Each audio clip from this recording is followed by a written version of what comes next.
Profesa Ndaro Duso wa University ya Kentucky bũrũri-inĩ wa Amerika augĩte ihinda nĩ ikinyu mũingĩ wa mabũrũri ma gĩtarũ kĩa Afrika metĩkĩre kũhũthĩra hinya wa thitima ya mĩtambo ya solar kuona rĩera rĩa gĩtarũ kĩa Afrika mĩtambo ĩno ndĩrĩagaga hinya. African, we should emulate this. We don't need to import any energy if we are in Africa with the 24-hour solar energy. So I really thank NKPI this initiative. Aruga mĩtambo ĩno nĩ kwaũra na njĩra nene mũrigo ũrĩa ũkoragwo ũrĩ ciande-inĩ cia Kenya wa thogora na kũra mahinda kwa mahinda ũndũ ũrĩa ũkoragwo ũrĩ ũgwati kũrĩ motungata ma bata ta ũrigitani ũrehoka thitima.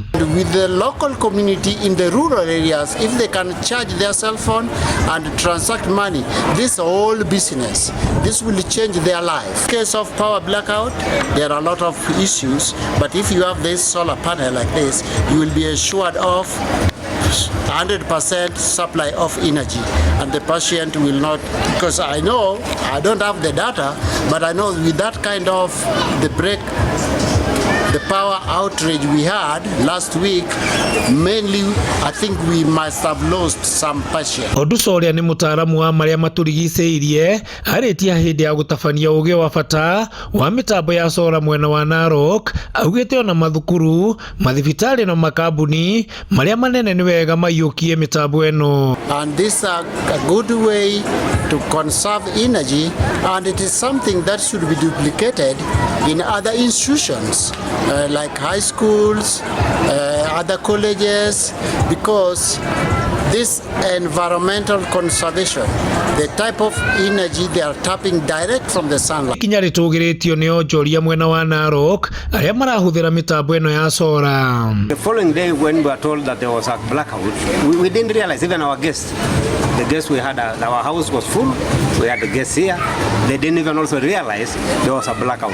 Duso na ataaramu angĩ marauga kũrĩ na ũhũthũ ona thogora wa thitima ũthiĩ igũrũ makĩria matukũ-inĩ twerekeire o hamwe na gũikaraga ikĩũraga nĩ ũndũ wa ũthũkangio wa marĩa matũrigicĩirie kũrĩa gĩcunjĩ kĩmwe gĩa thitima cia bũrũri iciarithanagĩrio. Consumer of such a business is the operational cost, and none of the operational cost is the power, because it's consumed a lot.